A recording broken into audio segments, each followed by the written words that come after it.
Well, welcome back to This Old Airplane. I'm here with my good friend Brian Karli, and we're taking a look at his 1918 Curtiss Jenny. Brian, what can you tell us about this fascinating airplane? Well, the Jenny was designed as a training airplane for World War I in the United States. And basically around 1917, America entered World War I, and they really didn't have an air force to speak of.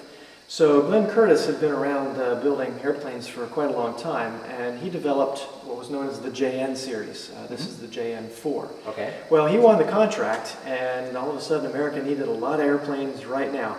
So Glenn set up his factory in Hammondsport, New York to build them, and some were shipped out to other companies as well. So they built around about 5,600 of them total. Wow, that's great. And most of the airplanes went to the fields. They set up a lot of flying fields in Texas. Okay. So most Americans who entered the Air Service in 1917 learned to fly in the Jenny. Okay.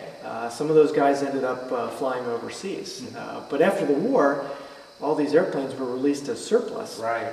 And a lot of these pilots, I mean, once you tasted flying, you can't get it out of your blood. Right. They wanted to keep flying.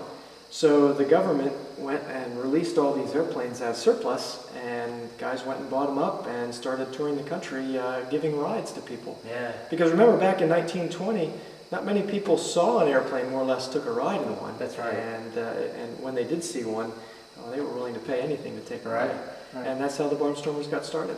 Well, talk to us a little bit about who you know, famous flyers that might have owned or flown a Jenny. Can you name a couple people? Almost all the flyers back in that that era, either learned to fly in a Jenny or owned one.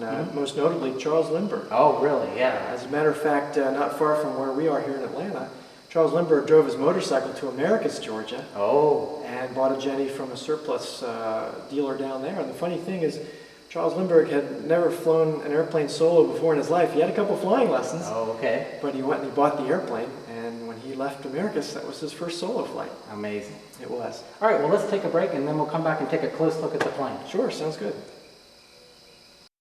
One. Well, the construction of the airplane is typical for airplanes of this era.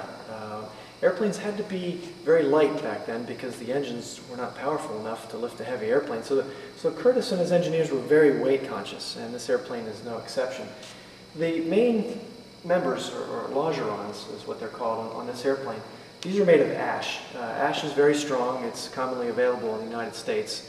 But the only problem is it's a little bit heavier than spruce. And of course, spruce is grown mostly in Alaska and the British Columbia, places like that. So Curtiss kind of combined the two. He has the longerons made of ash, and the vertical and horizontal pieces, as well as the bracing, was made of spruce.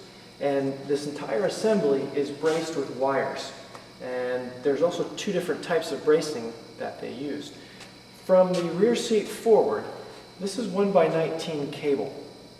And it's basically, it comes around a loop and a thimble on a turnbuckle, and then it's wrapped with galvanized wire and soldered for corrosion protection. Very light, very strong. From the rear seat rearward, they used a different method. This is actually just steel cable, or steel wire, excuse me. And the wire comes up through the turnbuckle, and a ferrule is slid up the wire, and the wire is bent around and holds the ferrule in place. And then the entire airplane is trued and straightened by tightening the individual turnbuckles. You'll drop some plumb lines and get it nice and straight. So very ingenious. Another thing that they did is, remember I said they were very weight conscious. A lot of these pieces are routed, and if you notice, the vertical pieces are, they have the corners taken off of them. Here's some more routing.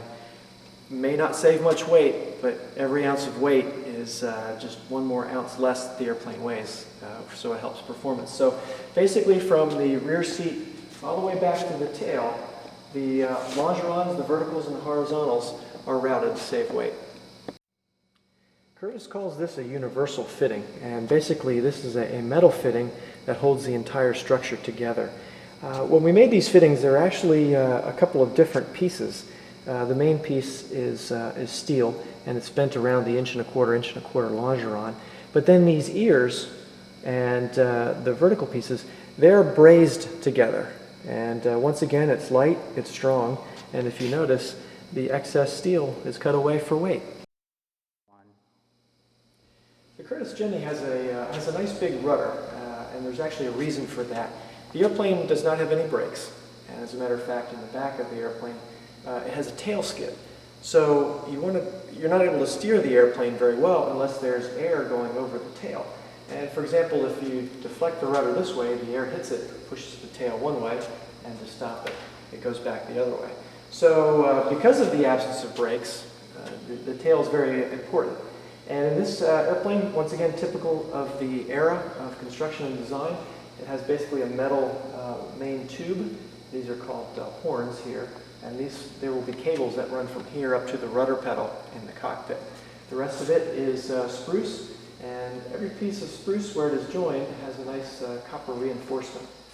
The entire tail then is given strength by the external wires.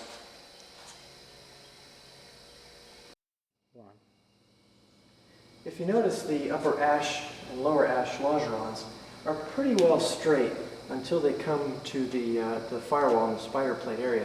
Then if you notice, there's quite a curve. If you take wood and you try to bend it, obviously you'll know what'll happen, it'll break. So the way they solved that back then was these longerons were steam bent. They were stoked in a steam bender, and hot steam made the fibers nice and pliable, and then they were bent to form, and then as they dried, they held their shape, and that's how they were able to make that curve without breaking. This section of the Jenny is called the firewall forward area. Obviously, this is the firewall which separates the engine compartment from the rest of the airplane. The engines back then, in this particular engine, is a water-cooled V8. It's a nice, big, heavy, powerful engine. But the engine actually sits on these two engine bearers, are what they're called. And the bearers are interesting because they're a mix of wood. Remember I said earlier the longerons were made of ash, which is stronger than the spruce? Well, the bearers, the core is made of spruce. However, there's a top and bottom part of ash. So they're designed that the engine will rest on there and the bolts will go through that particular bearer and hold it in place. The entire fuselage frame, from the rear cockpit forward, has the 1x19 cables which are wrapped and soldered. And in the front here, this is called your spider plate. This serves a couple of purposes. Number one, it holds the main engine bearers together, holds the whole fuselage together. But this lip right here is designed that the radiator will sit right in here on that lip where it is bolted to the fuselage frame. This is an original 1917 side panel from a Curtiss Jenny. And what we're doing here during the restoration is, this is valuable to us because it's a good pattern. We now know exactly how they did it back in 1917. The side panel actually, it goes like this and gets screwed onto the airplane. There are louvers for cooling because the air comes through the radiator and out the sides. And there's also a door here that can open and you can access the carburetor, things of that nature. Now we already started remaking this piece. And as a matter of fact, here is what will be the new door of the side panel. As you can see, the louvers are being made. So eventually, as we get to that point in the restoration, we will completely remake this, using this as a pattern. The landing gear of the Jenny is built just like the rest of the airplane. It's made of spruce and wire braced, so it is nice and strong. They were worried about drag, something known as drag back then, and the pieces of the landing gear are streamlined shaped, so the air flows smoothly over the landing gear legs.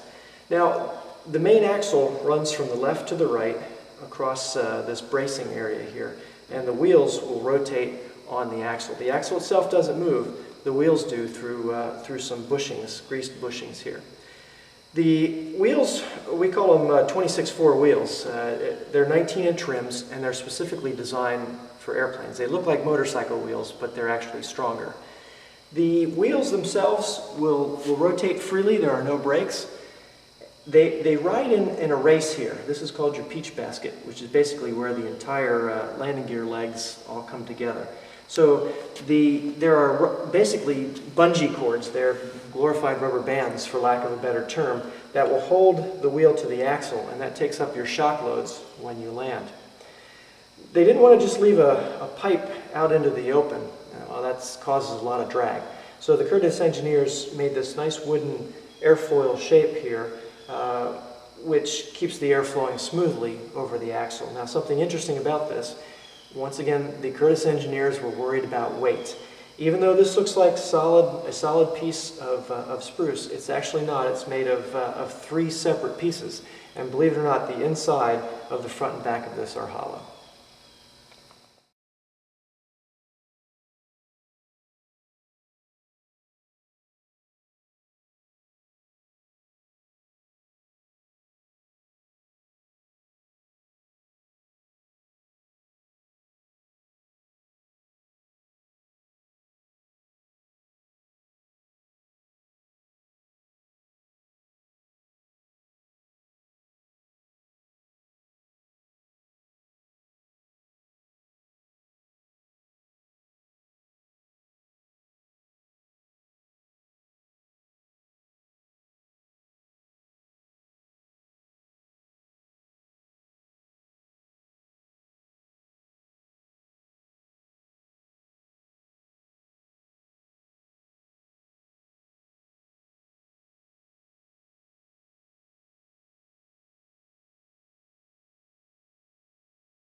Well, since you've been here the last time, John, we've made a lot of progress. Most of the progress has been spent inside the fuselage, hooking up all the control systems, all the castings that were remade, and all the torque tubes that were hooked up.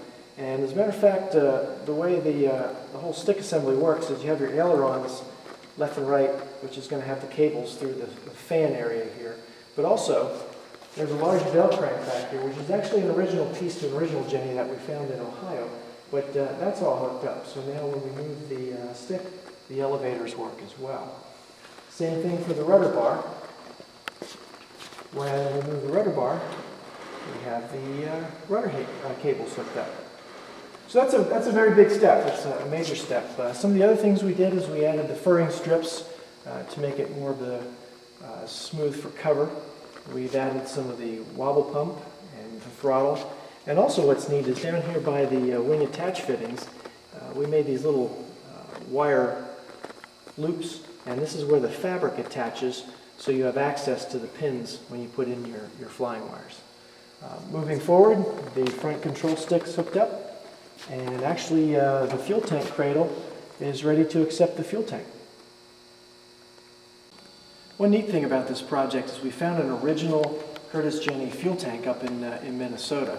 And we got the tank and we put some sloshing compound in, and we put some POR-15, which is a sealant, on the outside. And the nice thing about POR-15, it has the original shiny black like the original turnplate tanks had that were in the Jennies. So one of the first things we did is we hooked up the shut-off valve down here. This is where your fuel line comes in from the wobble pump.